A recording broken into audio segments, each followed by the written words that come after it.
Leafs Talk, JD Bunkis, Sam McKee. Woof.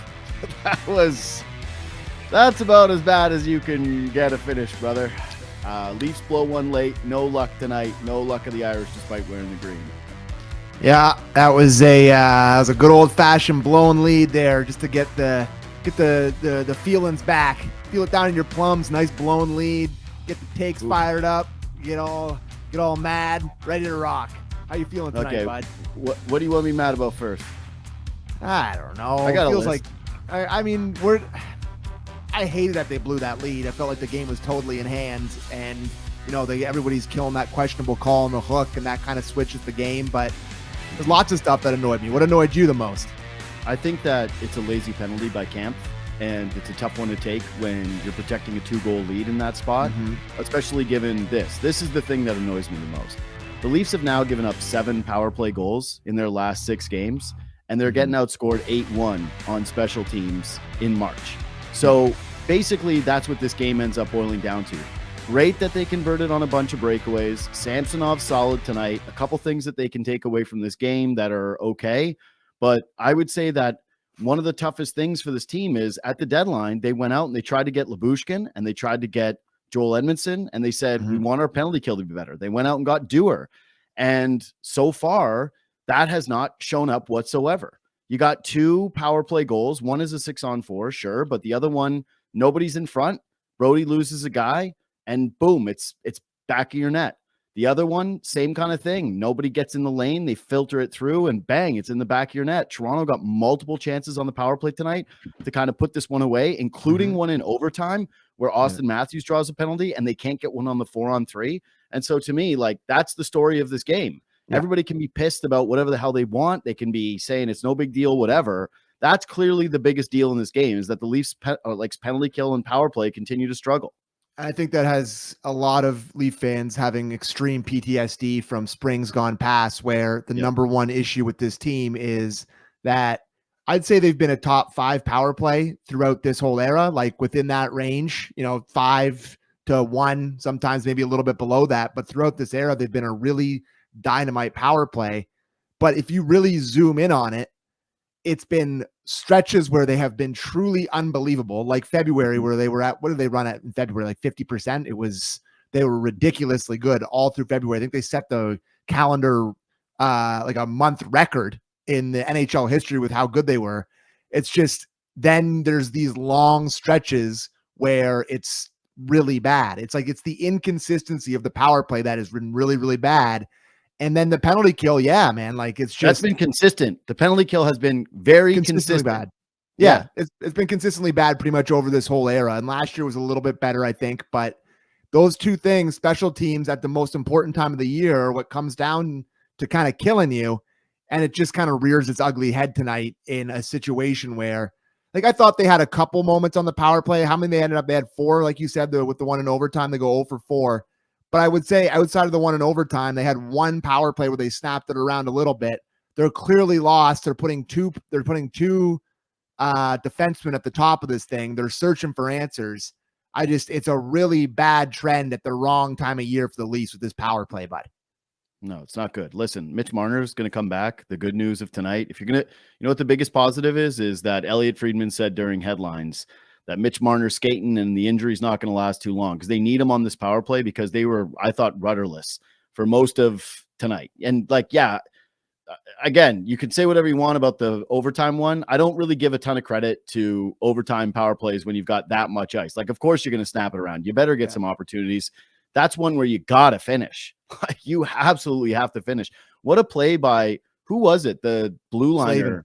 Slavin got his hand out. Slavin's a really good player. He's an excellent defensive defenseman. It was an awesome play. Saved a goal. Saved game saving play where he just gets a little bit of a finger on it and takes it away from the path of Matthews. But yeah, if we've joked about there being certain factions of this fan base that sort of tie their wagon to certain things. Like there was the Dubasites. There's people who are Nylander guys. There's people who are Matthews guys. If you're a Marner guy, you're loving this stretch, because it's very clear how important he is to this team and how he makes them go. I don't think it's any fluke that you look at those numbers that they always plaster up there when guys are out, and that the Leafs are way above 500 without Matthews, Riley, Tavares, Nylander. When they're missing those guys, they're way above 500. But with Marner, they're now back to, I think, right at 500. There's a reason why. And you're really seeing it, that he does do so much for this team, not only offensively, but he's incredibly important defensively. He really is. They have a hard time getting the puck out of their own zone when he's not on the ice, especially with Matthews. So yeah, it's been an eye opener for people who have been hard on Marner. Like maybe this isn't the team you want with him traded away. Like it turns out that he's pretty good. Bro, everybody knows he's good, but this is just always so funny with this team is that like it's pretty clear that because they have so much tied up in the 4 guys, and let's just say the 3 guys, because Tavares is clearly not the same dude anymore. Yep. Even though beautiful night for him tonight. Good tonight, I thought. Yeah, he was solid tonight. Yeah, I thought he was solid. On the ice at the end of the game when they tie it, but yeah, and had an opportunity in OT and doesn't finish it. But the one finish he had was gorgeous. Like that's just a pure goal scorer's goal. But like I'm just excluding him for this. It's like it just cracks me up when people are like, look at the Leafs when they don't have Matthews, or look at the Leafs when they don't have Marner, look at the Leafs when they don't have Nylander. It's like, yeah, because they have a huge portion of their cap tied up in each of those guys. And so the rest of the team's not very deep. And what happens is you go from a Marner to a Holmberg on your top line. Like, but they're really good without those guys. Without Matthews, they have they're 20 games above 500. Same with Riley. Marner's the outlier. I'm just saying that the point is that it's more so, hey, what do you kind of expect when you take out that much salary from a roster with your young guy or your big guys? You're probably not going to be able to replace or replicate anything close to essentially what the foundation of your team is built on. I gotta be honest. Did you think, I thought the Leafs played fine tonight. They were opportunistic on those breakaways, but outside of that, like, who did you think was the best guy tonight? It felt, just quickly before I answer that question, it felt like they were playing themselves a lot tonight, where the other team had puck possession for a lot of the time and then made boneheaded errors that led to breakaways and led to like grade A chances. And a lot of it, they've been really good, but early in the season, the Leafs were doing that a ton, and it felt like they were kind of playing themselves. And good on the Leafs for taking advantage, scored some nice breakaway goals, including David Kampf. But to me, the most noticeable guy, and it sucks that he was on the ice at the end of the game when they tied it as well, but Bobby McMann, to me, he was the one that jumped out to me the most. I think he played close to 18 minutes tonight. He is clearly, especially with Marner out of the lineup, he is one of the more trusted defensive guys. Keeps putting him out there at the end of the 3-on-3, because it was 4-on-4. He put him out there with Kampf to end the overtime. He's out there at the end of the game to finish it. Like, it's very obvious how much the trust has gone up. And I thought he's getting more ice time for a reason. Like, he replaced Holmberg for a few shifts on the top line with Matthews tonight. Like, to me, he was the most noticeable guy. He's jumping, he's fast, he's physical, he's taking the puck hard to the net. If I had to pick out one person, I would say him. I thought Samsonov was really solid. Ended up having 4 go in, but I thought he was solid tonight. But if I had to vote, I would say McMahon was my best player for the Leafs. I would say it's both of those guys as well. McMahon, I got to give a little bit of credit to Keefe because he bumped up McMahon and he gave him the 3rd most minutes out of any of the forwards. The only guys that he slotted behind. Earned. Yeah, that's what I'm saying. It's like he played the hot hand. He gave more minutes, and the good thing for McMahon, if you're trying to read something into it, is I didn't think that like he fatigued as the game went on. And so for a big guy to get that much ice and for him to basically play the way he does, but maintain, I thought, his consistency throughout the hockey game. Kind of important thing is they're searching for good depth guys. That play on the penalty kill when he blew by, was it Natchez he blew by? Who I think is like one of the fastest guys in the league. Yeah. He absolutely cooked them. Like, he had no idea how fast. And we've talked about this on Leafs Talk before, and I've mentioned it to you. He's still sneaking up on guys. He catches guys off guard because he's such a big body. But when he gets to his top speed, man, he blows by guys. And I thought he did it a couple times tonight. He's just winning puck battles. He made an awesome defensive play on a cross-ice pass that was going to be a tap-in for Slave, and they end up tying it anyway, so it's a moot point. But that would have got it back to a 1-goal game. He gets his stick in the lane. I just thought he was impactful, and I'm impressed. I can't believe it's the same guy. So that would be my answer here. Go ahead. But that's right. It's a good answer because again, you're trying to find some positives from this game, and I think that was it. I feel for Samsonov because he finally loses a hockey game again, right? He's sitting there. That was a pretty shocking graphic where they went like with the franchise. I know it's weird with these records, right? Where they find them, they're like, and in a 15 game sample, this is who has the most wins, or like, okay, sure. But still, that's pretty elite company for a long, like an original 6 franchise. That's pretty cool. They keep hammering home how much wins mean to them. And I just got to say, because I saw one guy in the Twitter mentions right away being like, that's why Samsonov was brilliant tonight. Like, if you're laying this at the feet of the goaltender, you're out of your damn mind. I'm sorry, but he was awesome in the first period. He made a couple of huge saves to start it off. And I got to tell you, the first period saves, that these are some of the biggest things for this team, right? Is not getting behind the 8 ball, especially against a good defensive team like Carolina, and giving your chance or your team a chance to get an opportunity to settle into a hockey game. And I think that that's been one of the things that Samsonov has done so well in procuring a lot of these wins, is that he comes out, he's big in the net, and he doesn't look shaky early on in periods. And yeah, if you're going to point to any of these regulation goals, 0 of them he has 1 ounce of a prayer on. Like, they are all your completely screwed plays. And so, yeah, I gotta, I'm sorry, but I give him a total pass on tonight's game. I would still start Wool in the next one. I think you just got to play him. It's 3 straight games for Samsonov. You got to get Wool back in the net, but this is this is not a hang your head start for Ilya Samsonov. Agree. I hope you're listening, Sammy, to your nightly Leafs talk, because we think you played great. And there's a couple times that one at the start of the third period was a little shaky. So you think in Russian he's just plugging in the headset. He's like, maybe nice things about Miko. It wouldn't surprise me. Did you see Kuznetsov before the game? What happened? No, I didn't see anything. He just tried to make a little bit of. He just tried to get a little bit of thing going where he was saying, basically blaming the media for the Samsonov stuff, where he's like, classic. They asked him a question about rooting for him, and he immediately turned it on the media, being like, you guys are so hard on the players. I can't believe anybody can play here, kind of doing that mode.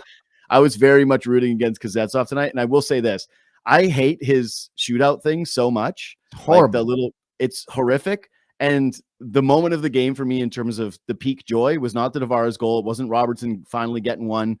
Wasn't David Camp sneaking one in. It wasn't any big saves. It was purely Samsonov getting that save against Kuznetsov and saying, thank God he didn't let that one in. Well, I mean, he hit him in the middle of the clover. Yeah. It was a horrible shot. It's like, well, he ran out of room because Samsonov, you're going to do that. Yeah, you're going to do that. Like, that's that. I mean, my nightly reminder, but kick him off the tour for that move. That is just completely unacceptable. Like, shot clock. I don't know. He can't do it. He can't do it. Like, Kuznetsov, you're not allowed to participate in this anymore. If you're going to do that, you're off shootouts, ban, lifetime ban. Hate it. But, so you're going to go ahead. No, I was going to say that you want to move to the next topic, because now I have time for worst Leaf of the night. And I thought it was TJ Brody. He was dreadful. Like, yeah, he made a great pass on the Tavares goal. The tape to tape for the breakaway. And I think he had another defenseman made. Bunch of defensemen made really great plays on goals tonight. Like, we have just one assist tonight. I think Liljegren had a beautiful snap pass. I thought Riley made that quick, like, beautiful play to get it up to David Camp for his breakaway, just like a sharp one assist. He was dashed too. Yeah, like I mean, we were texting about Brody. This to me is what, like, the number one argument to trading him at the deadline is that this is clearly a guy that Keefe has been there with for a long time. And they obviously have a relationship together. They've played, he's been his coach for as long as he's been here, and he likes the guy. He's seen him play well, and he's just playing him like he's the old guy, and he's not that guy anymore. And it really keeps me up at night that this guy's going to cost him a playoff series, because he's just not as good as he used to be. And he's got a front row seat for a lot of goals that hit the back of the net. And it's just, I feel for him because he's been a good Leaf, and it's just gone. It's just gone the other way here. And he had a stretch there where when Riley was out and him and Liljegren were all kind of excited when they're playing against bad teams, like, oh, maybe he's good on the left side again. But that conversation's gone out the window again now, and it's just bad to terrifying. So I don't know. It is what it is. It is what it is. He's going to play 20 a night, and you're going to live and die with it. And I'll tell you which one of those options are probably going to happen. I guess the thing I don't really like about it is, do I think that he's totally washed up and terrible? Like, no, I don't think that he's one of the worst defensemen in the NHL. I think he's just one of those guys that's in way over his skis as a matchup defenseman, like when you're using him in that role of you're the shutdown guy, like you're going to go out there and play the hard minutes, just doesn't really have it in him anymore. Like, especially when he's playing his offside, right? Where we know now that he can perform better when he's playing his natural side. It's something that'll help him as he is aging. It just feels like he's lost a tiny bit of a step. He's lost a tiny bit on his, basically from a lot of different parts of his game, his strength, his speed. It's his quickness, his ability to like identify and read a play. Yeah. All of it just feels like it's none of it is a disaster. His retrieval skills this year has fallen off a cliff. Like that was like one of his, I don't know what the numbers are on it. There's probably Borny can look this up, but like, it just feels him going back on pucks when he was really in his prime here. It felt like the puck left the zone most of the time when he's going back on the corner. It feels like he turns it over in the defensive zone, trying to get the puck out all the time. It just, it's when somebody's bearing down on him and he's got to make a quick decision in the corner, it's one of the more terrifying things in the Leafs right now. Like, it's just, he doesn't make the decision quick enough anymore, and guys bear down on him. Doesn't look like he wants to get hit. Like, it's just not a good situation. So, can I give you a small Leafs positive though, blue line wise? Yeah, sure. I think Liljegren has been good now 2 games in a row. Like, he's looked competent 2 games in a row, and the Edmonton thing with him, it fits. That is a positive. I would agree that I think, if we're getting the truth serum out here, just you and me talking, like, I think it's pretty smart that what they did here is kind of replace everyone's beloved Benoit with Edmondson, with a guy that can play with Liljegren, more of like a calm, stay-at-home guy, veteran. Like, it seems like it's a bit of stroke of genius here by Tree. And, I think Edmondson's looked great since he's come in here. And he's just exactly as advertised, a little more quiet, more veteran guy than Benoit. Benoit's still a good option, but I'm starting to think that was a pretty good move by Treliving. And I don't want to admit that because I love Benoit. I don't like admitting that either, but Edmondson is just clearly a better player. Yes, there's no question. There's just no question. And I know he's supposed to be a penalty killer or whatever, and their penalty kill hasn't been good. But there's multiple times tonight where he just blocks shots. He gets down to that knee. He's a huge body. The stick, like, he really is good working guys over with the cross checks. Like, he is a better player. Yeah, this was a great play in the first period, but I thought that one of the things I was actually going to bring up about him if the Leafs held on to the victory was he gets in the shooting lanes, man, and he's disruptive when guys try to get clean looks with him on that side. Like, he's a big disruptive body, and he makes simple plays. And I haven't seen, and again, I'm not going to profess that my eye is perfect and that that he hasn't made a bad play, but I haven't seen him make one yet. Like, there's been no glaring big error from Edmonton so far, right? Like, it's just no like glaring turnover. Like, he barely has a puck on his stick. Like, it's just if it's on his stick, it's either snapped out or off the glass. He doesn't like play around with it. Goes to the front of the net, boxes guys out, looks big and mean. Yeah, like, as advertised. Bush had some tough turnovers tonight. Some really bad ones. Samsonov bailed him out, but like, holy buddy, figure it out. I would say tough night with the puck on his stick for Bushkin tonight. Not great. Can I just make a little joke at his expense, please? Absolutely. Please do. Does he ever close his mouth? He's got classic like dumb face where he's just always like, he wears these huge hits. He's got the turnovers, and he's got it's Jake Gardner face, where it's just like, you look at him and you go, what are you thinking? What are you thinking about, Jake? No one's ever as bad as Jake. No. Jake sitting on the bench with his helmet crooked, just being like, dude, now that enough time has passed, the cutaways to Jake Gardner after a horrific turnover that went in the back of the Leafs net, and him sitting on the bench, million-mile stare forward, knowing that he was just going to eat it from the fan base horrifically, is about as classic as it gets. All right, other positive from tonight's game. I know I've got more weirdly. Listen, I didn't think it was a good game. Like, I'm worried about the special team stuff. But can I, before I forget, can I bring up something about the power play? Yeah, sure. Go back. I think it's so stupid to do the 2D man. Yeah, I think, but just to dive deeper in on that, like, the way that they were doing it, it's like they're using Riley on the half wall. Yeah. And it's like you're having Liljegren at the top in like the Riley role. So if you're going to use Riley as a winger, just put a winger. Put a guy who can pass it or shoot it. Like the number one complaint we all have about the power play is Riley at the top of it and how he dusts it off. And you saw it tonight where he had a wide open passing lane to Austin Matthews back door where you never see Matthews do anything. He beaver taps and then slams his stick like pass it.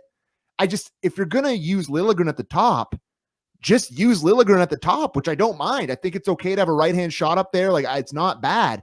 But to me, it's so stupid to use Riley as like a winger on that. I don't understand that. Why won't they use Domi? Are they afraid of what? Like him, it feels like to me, he's the type of guy that can do the best sort of Marner impression coming off the half wall with those passes. So I don't know. I don't get it. This to me is a massive overthink, and they're just really searching. That's what it comes down to. So I just wanted to get to that before I forgot. Yeah, I think that some part of it has to be that they're trying to pump up Liljegren a little bit here, and that they wanted him out there.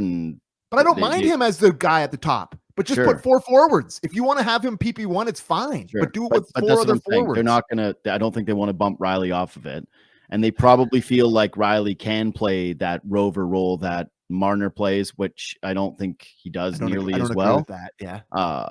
Like it didn't work, but I think that's the thinking of it. To me, I don't get it when Domi can be a Marner light, but also if you're looking to get somebody's confidence going or try to get a new look with something, you just had to call up Robertson, like give him that spot. I will say this, like this is the way to sort of transition into him though, is, he has a chance early in this game. I think it's on the power play, actually. Power play too, right? Yes. Yeah. And it's a clean look to the front, and it's just, hey, goal scorer, get something on it. And nothing. Look at this. Yeah, tough. And you can see like the second he starts chasing the play, it's kind of one of those like, no, like he's just like, I can't believe that this isn't happening. Yeah. But good for him that he buries later in the game and he sticks with it. And it's just like, goal scorer mentality of just, hey, forget the play. Actually, Bieksa was talking about it during the intermission about having bad shifts and being able to bounce back from them. And good for Robertson that he actually ends up getting one. Important for him. Like, truly, truly important for him to, look, I love the way he like sticks with the play, comes all the way down in the support and finishes it. Good for him. Needed it. For sure. We needed it. Like, how many times are we going to do this? Like, I don't know. First game back after a scratch is the Robertson Super Bowl. He scores every time, and then he goes away for 3 weeks, and then he goes down to the Marlies, and he comes back up, and then he scores another one. It's just like we're going in circles. Nice here. Goal, man. Great, it's a nice goal. It touch. It across the court. Yeah, awesome play by Tavares too to get it put to him. Yeah. I like it, but good for him. Good for him. Let's see if he can build. And for the 100th time, let me give this take. Hopefully he can build on it. Yeah. Like I said, I empathize with him because I don't, man. Listen, I'm not a big believer in him. Like, I think that's pretty clear. I've established that track record, but I do feel for him in the sense of it seems like he never really gets to play with skilled guys, and then he plays with them tonight and he finds his way to score one. So good for him. Like, I think that's what you're looking for from this team. I just looked at my mentions. I think we should probably address this. The Leaf Nation is feeling pretty upset about that hook call on Camp, and that it was a bad call. Sure, the crybabies cry about the penalties every single game. I literally just saw like I just want to say Halford and Bruff, the two guys that do the morning show in Vancouver, they were like they just did their biggest show. It's the best show in Vancouver. They do such a great job. And they just did a segment on like their biggest sports pet peeves, and both of them are like the Canucks fans who cry after every game about a call. And it's like we're the same. Like, we just got to get like whatever you can do it then. Like, I'm just so tired of crying about the refs after every single game. Like, it just drives me crazy. It's like, Leafs fans, they should win all 82. The refs are against you. Like, every night is bad ref night. Like, there you go. The Leafs should have won, but the refs screwed them again. And that's why the refs are out here being like, Refy probably skated over there and was like, I know it wasn't a penalty, but I wanted to jam it to you. Eat it. You guys enough. suck. Calls go sometimes your way. Some calls don't go your way. Like it's the way she goes, as Ray would say. Sometimes you go. Sometimes way of the road. Way of the road. Fuck, there's nothing more tiresome than me for me. Leafs ref talk. Like I'm over it. I'm done. Ref talk. Especially not tonight. Like tonight, it was such a non-issue. Like non-issue tonight. I will say in real time, I was like, it's a hook. When I saw it, I was like, he hooked him. I was like, he got his stick near the hands. He pulled the guy, and then like in slow motion, Orlov clearly did a bit of a embellishment, whatever. Sure. But like, if I'm a ref on the ice, I got to tell you, bud, called 10 out of 10 times. It's like not the one part of me thought live that was a tough call. Like, no, I know. Again, everybody's a professional referee when they see the slow motions and they're like, oh, and then everything's soft for the Leafs, right? Like it's part of being a fan. I get it. Like I like bitching about the refs quietly too, but here on the analysis show, like I'm tired of it. I'm scrapping it. I'm putting a kibosh, a full ban. No more bitching about the refs. I'm done. Like I need 2 weeks of no bitching about refs. We've done it a few times.